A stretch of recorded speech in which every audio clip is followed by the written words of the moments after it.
People often criticize routines as a boring and dull vestige of modern times. However, the familiarity of routines can bring great comfort to a person that is being threatened by unpredictable danger. When diagnosed with cancer, many people are encouraged to develop their own beneficial routines to avoid the trap of self-pity and disorientation. What if you took those routines to a proverbial 11, utilizing routines for every aspect of your existence? What if you even tried to utilize the routines to accomplish a great, seemingly unsurmountable feat? If you missed the fourth tale, Recollection, please don't forget to listen to the reading. I'll drop a hover card in the upper right that you can click on or in the description below. The tales are best read in sequential order. I hope that you will find this particular tale interesting, and please feel free to leave any comments or feedback. This is the fifth tale of Cancerika, with 7 more to go, so I'm really hoping you like the overall story. Please let me know if it's any good or not. If you happen to have your own cancer experience you'd like to share, that'd be wonderful too. Also, don't forget to like and subscribe so you can catch more tales as they are released. Please enjoy the fifth tale of Cancerika, Routine, that endless black ribbon. Cancerika, Tales of Survival, Despair, and Hilarity. Written and narrated by Beauheart. Tale number 5, Routine, that endless black ribbon. But how is it to your credit if you receive a beating for doing wrong and endure it? But if you suffer for doing good and you endure it, this is commendable before God.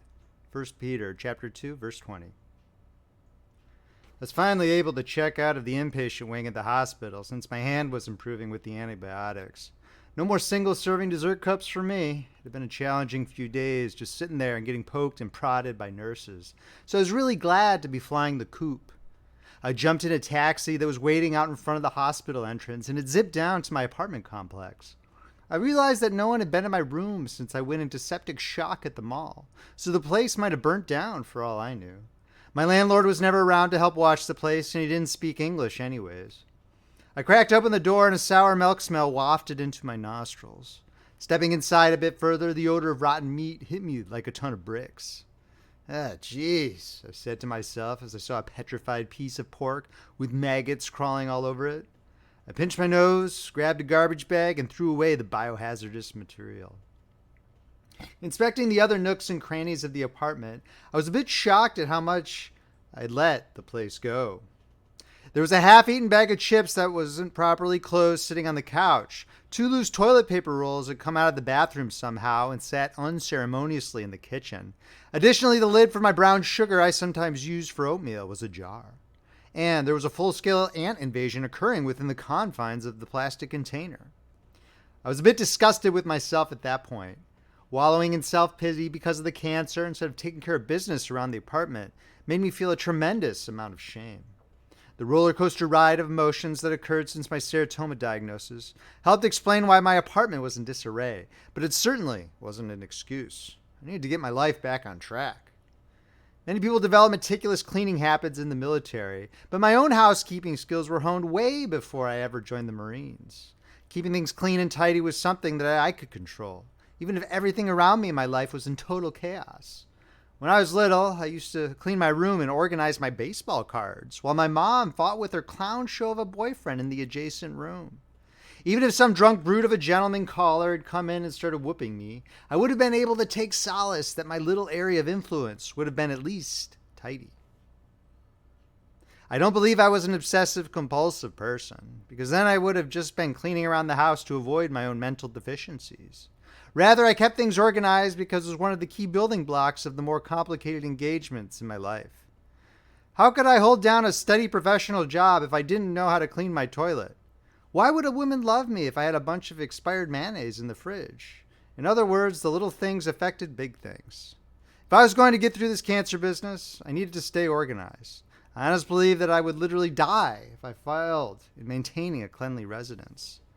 Suddenly, a throbbing surge of pain hit me right between the eyes. For some reason, I really wanted to smoke a cigarette. The familiar withdrawal symptoms rushed over me like sparks.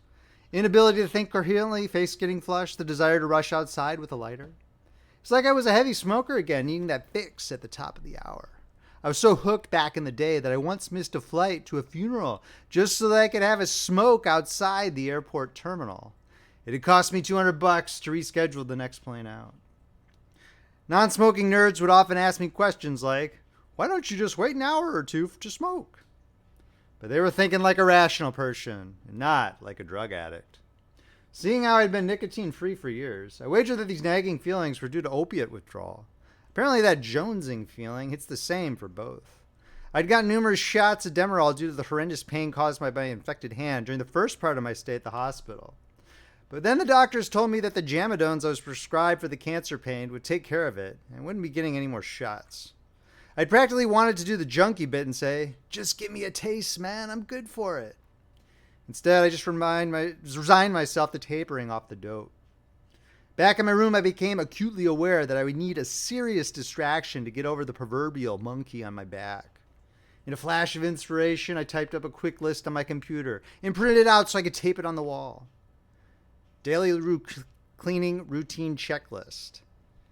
Inspect fridge for expired food. Kitchen wipe down. Bathroom sink wipe down. Sweep. Mop. I left a bunch of room on the printout in case I wanted to pen and ink in more tasks. After some brief deliberation, I changed the daily to twice daily on the heading. That'll make sure the place stays spick and span, I thought. I spent about an hour cleaning up my apartment. It was certainly looking and smelling better than it was before. But the nagging feeling of withdrawal just wouldn't go away. I decided I was going to need some more of those checklists. When I was an intel weenie on battalion staff in the Marines, we used to have little laminated checklists for every procedure you could think of. Logging into the top secret SCI computers, making annotations on the charts, filing sit reps, etc. They were laminated and hung on pieces of string throughout battalion headquarters. You could check off each box with the grease pencil one by one, and then erase it for the next guy when you were done. The officers and NCOs always wanted us to use them, no matter how well we knew the procedures. The running joke was that we weren't allowed to go number 2 in the porta potties without one of those stupid checklists. I stuck my head in the closet and started pulling out rusty camping gear, an old box from a PS3 I once owned, and a cookie tin filled with sewing supplies. Behind these artifacts, I found a little lamination machine that I bought back in the day when I was doing paperwork for my passport. This is, I said to myself, ecstatic that it was still there and usable.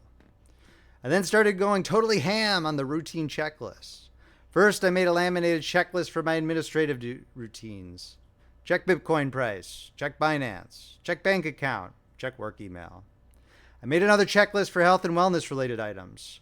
Walk 5,000 steps, cancer meds morning, yoga for back, cancer meds lunch, exercise, cancer meds evening. I made a mental note to develop an exercise routine checklist to supplement this checklist at a later time. I then came up with a self-development ascension checklist.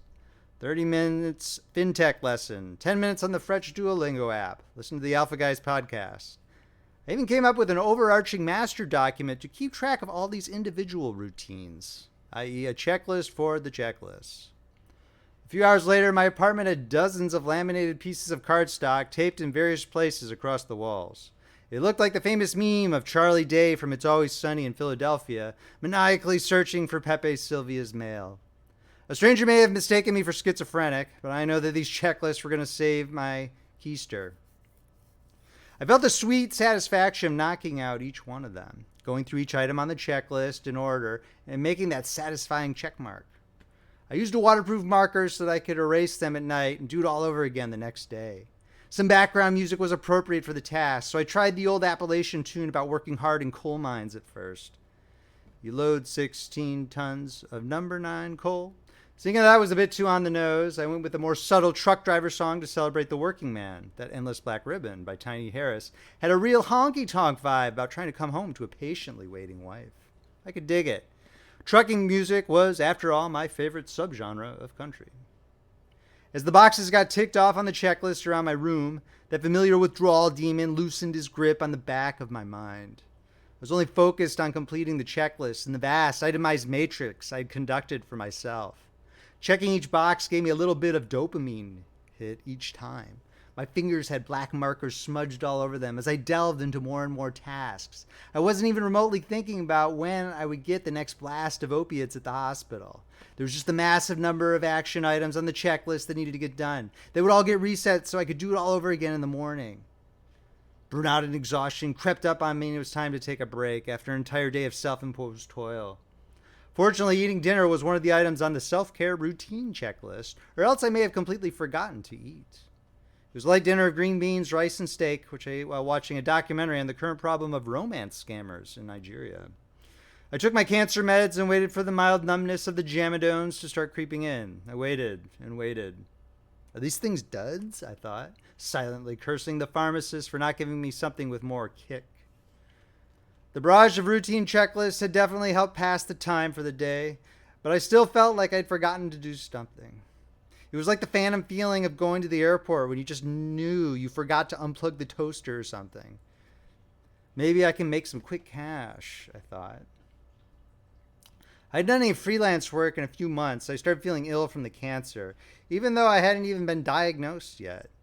I'd put the kibosh on any sort of side hustle just because it was an extra headache, and I didn't really need the money. But it was still too early to go to bed, and I didn't really feel like rewatching True Detective Season 1 for the 15th time. I sent a quick direct message to an old acquaintance, Cody. We'd actually become online friends years ago in private meme groups during the 2016 election. At the time, he was just a punk high school kid making edgy photoshops to get you fired at your McDonald's job. But now he ran a massive drop servicing empire that spanned multiple countries, a real tech bro Horatio Alger. He would assign various IT tasks to his big network of freelancers, organize the payment to the freelancer via crypto, handle all of the service charge to the client on his side. I had no idea how much he charged his clients and didn't want to ask. He tended to use people in the developed world instead of finding the $5 an hour guys in the third world who didn't know what they were doing. So he had a really good reputation for quality, and he paid his freelancer bubbas pretty well. We chit-chatted for a bit since it had been a while. He asked how I was, and I told him about my cancer diagnosis and that I almost croaked from a bagel cut. He said he felt bad and asked what he could do. I told him to give me some work tonight, if he had any. I've got 3 site hacks that need to be fixed. You're always good with those. We'll pay well, he typed. You got it, man. Send them over, I replied. When a website gets compromised, it's usually because whoever set it up left all the security settings in the default configuration. This allows scammers and sketchy governments to easily access the root system files and modify the website's behavior. 9 times out of 10, the website will start serving up modified or malicious links. For example, if it's a website for Grandma Pliskin's homemade fudge that has hyperlinks to different dessert recipes, those links will get modified so they go to porn sites, crypto scam forums, data scraping tools in Russia, or whatever. For these jobs, I just had to get the root passwords from Cody, find and fix the bad system files, and reset all the site passwords. It was usually pretty easy and resulted in some pretty quick cash for me. I had no idea how much his clients must have been willing to pay for this illustrious bit of tech wizardry. It was probably quite a bit if the downtime was costing them. The first website was a hotel in Canada where clicking anywhere on the homepage tried to take you to a site that asked for your credit card information. Enter a 3-digit credit code, mister, it said when I clicked on the penthouse suite. Oh dear, let's get that fixed up, I said to myself, working away. After 5 minutes, I located the simple one-line modification to a configuration file that had been made by a malicious bot. I just deleted the one line, and the site was back up and running. I provided a little instructional note about what security settings to use to avoid this sort of mishaps so that Cody could pass it along to the client. Too easy. What else you got? I said to myself. The second site looked like it had been hacked by some script kiddies who were playing a prank. It was a municipal website in Wisconsin for filing building permits. Unfortunately, every time you went to upload a file in the Permits tab, a bunch of images of sex toys would pop up. I chuckled a bit at the crassness. The website even made a goofy, sad trombone sound when the perverted image pulled up. I was an old soul with this type of hack. I used to get into this sort of tomfoolery myself back in the 2000s. In those days, it was truly fun and games, but the FBI might come after you now. Unfortunately for these online whippersnappers, Cody was paying me good money to be the proverbial party pooper, so I continued on with my work.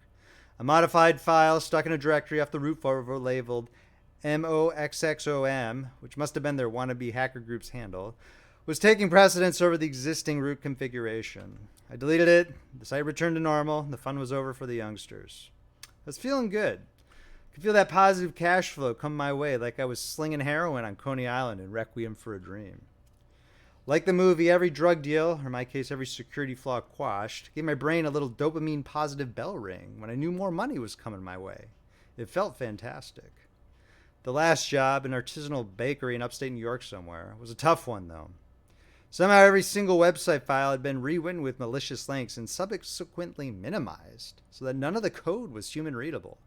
Luckily, I was able to use my native browser's debugger to get around having to read the website's code line by line. There were dozens of links, and trying to separate the good from the bad ones was time-consuming.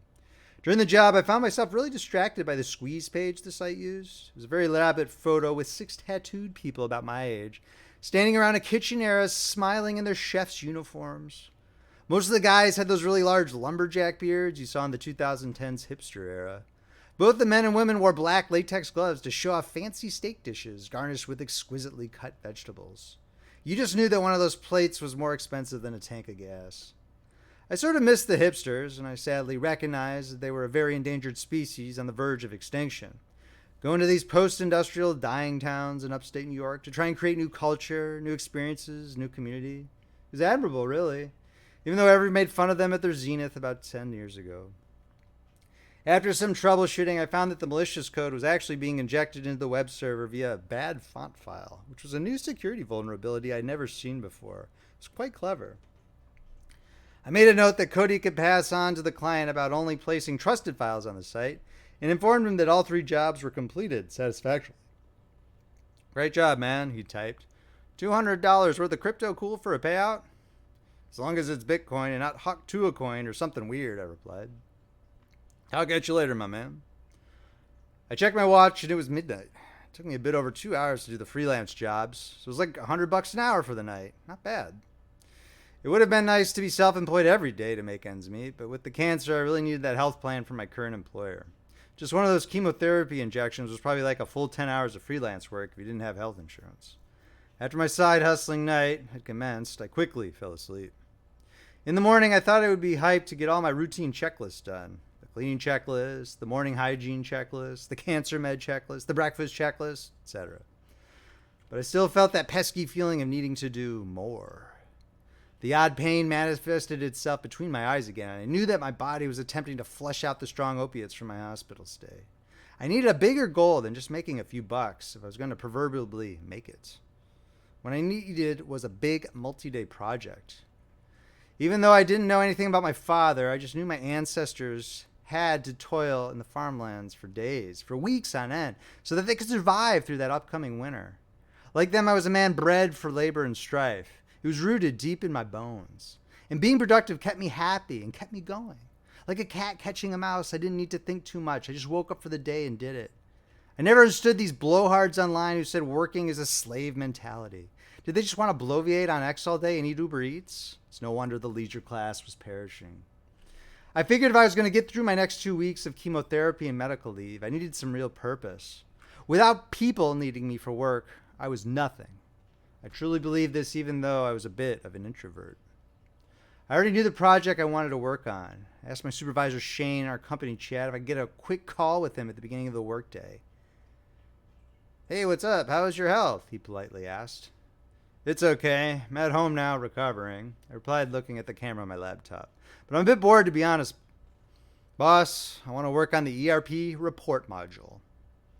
Oh, man, are you kidding me? Shane asked.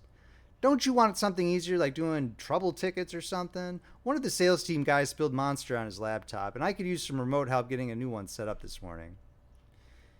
You know you have a junior guy to do that. Let me get access to the module you're working on. Please, boss, I begged. I know I'm going to regret this, but okay. I didn't get that far with it, to be honest. The Python Office library and connecting to the Microsoft API is an absolute nightmare. Mr. Vandershoot's PowerPoint of what he wants is in the project folder, though, to show you what you need to do. Thanks. Give me a few days, I said confidently. Good luck. You're going to need it, Shane said, ending the call. The ERP Office module had become the Moby Dick of my company.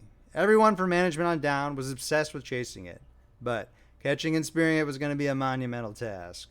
ERP stood for Enterprise Resource Planning, so basically the back-end administration and workhorse of our organization. And Office stood for Microsoft Office, Bill Gates, Excel spreadsheets, and all that jazz. Like most investment bank firms, we used the excellent but expensive Sales Climb platform that processed all the up-to-the-millisecond worldwide market info with our proprietary sales data. It then spit out handy-dandy Excel spreadsheets that the management suits, traders, sales team, and accounting could all use for whatever it is they needed to do. I should say that Sales Climb used to be excellent. Like a lot of top-tier software firms, they eschewed the tech geeks that had successfully built the company the past 3 decades and, since 2020, hired a bunch of gender-confused blue-haired weirdos. Ever since then, the product quality had unsurprisingly tanked. The Microsoft Office files that got exported from the newer version of Sales Climb are absolute formatting disasters. You had Harvard MBA traders in our shop who made mid-six figures screwing around for hours trying to do the correct color formatting on the call option columns. It was ridiculous. This was something that could be solved with 3 lines of code. One time I saw a big mutual fund trade spit out an Excel file with over 10,000 sheets in the bottom tab, each sheet with one lone cell in it. I thought the trading floor was going to toss their terminals out the window when I went in to troubleshoot. The big idea from the suits was that we just roll our own software, like we were a financial startup in the late 90s, since nothing else was available on the market. They considered outsourcing the job, and no firm wanted to do it. Plus, if we outsourced, they would have needed to know the proprietary way we did all reports, both external and internal. I wasn't in the big management meeting about this, of course, but from what I hear, Mr. Vandershoot, the chief technology officer, said that he had a great IT team that could convert the fourth down on this. We couldn't mess with the worldwide market APIs, application programming interfaces, how computer code automatically communicates from one organization to another, because that was all super regulated by the FCC. So we had to keep using Sales Climb for that portion. But we could pull that data and write our own software that made all the reports, so they looked nice and could be used by all our departments without the ensuing headaches and frustration. This is going to sound extremely geeky, but I was really excited about this project. So much so that I wasn't even thinking about the greedy tentacles of opiate withdrawal trying to grip all over my body. The project involved back-end database development, front-end user interface work, even some graphic design fun to get the reports looking good. If I pulled this off, I'd be a full-stack guy. I liked the idea that it wasn't just something the suits wanted, but it would save all the employees a lot of time and heartache. Believe me, there have been many gripes around the office the past few months about that freaking Sales Climb. My big concern was that Shane didn't make any progress with it. He was a way better Python programmer than I was. I'll admit that we probably weren't even playing in the same league. But I had the luxury of free time and focus at the moment. I was hoping to get the project done by the end of the work week. I set up my battle terminal with dual monitors and cleared everything unnecessary off the desk in the middle of my apartment. I made a new routine checklist entitled Big Ol' Programming Project. Prepare coffee. Backup project to cloud. Open Ubuntu desktop and developer environment. Play 90s Euro dance mix. Code. Healthy lunch with cancer meds. Code. Email Shane progress report. Healthy dinner with cancer meds. Code. Sleep. I looked over the mock-up the CTO had made of what he wanted the reports to look like. I then downloaded the Python Office library off GitHub. The documentation wasn't bad, and there was tons of info on the specifics from websites like Stack Overflow. The problem was that the library had to implement Microsoft's native programming language, which was routinely ranked as more of a travesty than 9/11. My own opinion was no exception, and I hated how none of it seemed to have any logic or consistency, particular to how its native functions were named and called. But this wasn't the time for blackpilling. I really wanted to see how far I could get. The cheesy Euro music blared in my ears, and I started to roll out some code. I began with all the function and objects I needed. Then I figured out how to parse all the market data from the New York Stock Exchange, NASDAQ, crypto markets, Japan Stock Exchange, the Shanghai Stock Exchange, and a bunch of weird countries in the Middle East I didn't even know exchanged securities. Then I started to write procedures to punch out all the data into the Word files we needed. Working with Microsoft stuff was a real slow go, but eventually started coming together. Spreadsheets with formatted cells, equations, and even some bar graphs. I went to bed late at night and dreamt of moving around lines of code that caused catastrophic failures to my project. I'd wake up in a cold sweat, realize it was a nightmare, and fall back asleep again, happy that the project was still on track. My routine the next few days was all the same. I'd wake up, crank the Eurotrash music, and code all day. This went on fairly productively until I finally hit a snag with making those stupid pie charts, and it was the last part of the project. Our marketing team really needed to have those multicolored pie charts that they could email our investors to show that our company was doing great things with your money. To give the appearance that we were not just running some sleazy Bernie Madoff operation was apparently important in the current year. Every time I tried to compile these bad boys, it showed up as one big black circle. It's like one of those dumb gag charts that has in the legend, people who like cute cats, 100%. My team message notifications popped up in the corner. It was Shane with a thumbs up emoji. I let Vandershoot take a look at the project. He loved it and wants to show the entire C-suite. Can you give a quick presentation tomorrow via Zoom at 8 a.m.? Shane asked, as if I had a choice. Yeah, sure, I'll do my best, I replied. Don't worry, you'll be fine, Shane typed. I can't believe you got it done so fast. Good work. I started vigorously rubbing my temples with my forefingers, hoping to get the brain juices flowing. I knew the task to do the pie charts might not be possible. It was so frustrating. The people who developed the graphics component of the Python Office library had probably long left the project. New iterations of the graphics component were probably made by people who didn't understand how the particular pie chart worked. It was just old code from a version years ago that got stuck into the most recent build of the project. Looking in the developers section of the Microsoft site, it was clear no one knew what was going on either. The people who actually developed the pie charts in Excel were probably long since retired and sitting on a beach in the Dominican Republic. I spent hours trying to debug, to no avail. I checked all the forums I could and there was no information on it. I wondered if the marketing team could live without their pie charts. Probably not. I wondered if the C-suite could live without them, though. Also, probably not. It was a bit of a last-ditch effort, but I went into the Wayback Machine. There was usually not a lot of applicable tech advice on this site, but perhaps Lady Luck would be on my side. Before the Python Office library got ported to the Python language, it apparently was a PHP library called PHP Microsoft. PHP was the language I cut my teeth on as a youngster, and truth be told, I kind of missed it. I managed to locate some old archived threads on a forum that looked like it got blasted straight out of 1999. There's a bunch of stuff about how to update your code base for the big Y2K event. I poked around a bit and found something about pie charts. Wait, what's this?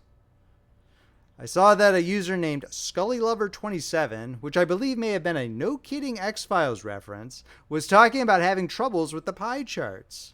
But he said if you used all lowercase on the HTML color code, e.g. lowercase FFF, FFF instead of capital FFF, FFF for white, it had worked for him. Was that it? Was that all I needed to do? I quickly went back into my development environment and changed the color codes to lowercase. I actually gave a quick prayer before firing it up to test. Lord, see me through, because I am all out of ideas after this. The pie chart popped up and the colored little pieces were all shown. It wasn't all black. I stood up so quickly in triumph I thought I was going to fracture my lesion-riddled spine. It always felt good to get a big project done, even if it was this late in the evening. Getting it ready probably caused some damage to my mental and physical health, but I didn't care. I was victorious. My ancestors were looking down pleased with me. The routine of work had made me get something done I didn't think I would be able to, even while I was dealing with this serotonin stuff. It sure was better than sitting around my apartment crying because I had cancer. I checked my watch and it was 2 a.m. I took a shower and got everything ready for the morning meeting with the suits. I took the Slayer poster down that was in the background of my webcam and hung a polo shirt across the chair that I could slip on for the Zoom. I tried to crash for a bit, but I was pretty much in and out. I was so nervous. Eventually I did drift off, though. I got up at 7:50 a.m., 10 minutes before the meeting. I used to do this late wake-up routine all the time during the COVID days after forgetting to set an alarm. It sort of felt like I was cheating the company out of their money. But today, waking up this late was most suboptimal. I didn't even have time to do my hygiene checklist. I slapped on my polo and ran a comb through my hair, which at that point had thankfully not started to fall out yet due to the chemotherapy. I was a bit nervous. Shane jumped on the Zoom first and asked, "Hey, did you get those pie charts done?" "Yeah, just barely. Let me send that one file to you real quick," I replied. "Awesome. Mr. Greel doesn't have a lot of time, so just be careful you don't put him to sleep with all the technicals. Just show him what you got, and you should be okay with it as long as Vandershoot gives the thumbs up." "Got it. Anything else?" I asked. I'd never presented to a CEO before, and I was admittedly a bit rattled. "Yeah, you feel all right? How's the chemo?" Shane asked with a raised eyebrow. After Shane mentioned it, I did notice myself feeling a bit woozy. I grabbed the anti-nausea pills for my cancer meds, but knew they wouldn't kick in until after the meeting. "Don't worry, I'm golden." "Okay, they're jumping on. Just do your best. Good luck." "Good morning, everybody," Mr. Vandershoot greeted the Zoom call. "As you know, Sales Climb support for reports has been notoriously unreliable the last year, costing us hundreds of man-hours in productivity. I called this meeting to showcase what one of our Hall of Fame techs has put together to supplement the module, to compile reports for our entire team. Mr. Griel, our CEO, would like to kick things off. I looked at Mr. Griel, who became highlighted on the main part of the Zoom screen. He looked a bit sleepy and uninterested, but he gazed directly at me with a chilling intensity. I have to admit he scared me a bit. He was one of the top hedge fund guys in the city, and he had more money than anyone else I ever met in my life could even fathom. It was almost like he wasn't from this planet. Thanks for organizing the Zoom, Tom. Glad we could finally get some action on this. He then looked directly at me. Thank you for showing me your work, young man. I heard about your diagnosis and I'm sorry. Is everything going well with your treatment? Yes, sir, I'm getting there, I said. I guess that wasn't too awkward. I then walked everyone through the report module. He had harvested some sample market data from the NASDAQ and punched out a bunch of different formatted Excel reports. Nothing too exciting. But then I held my breath as I clicked on the Generate Chart button. Success! It worked. Pie charts.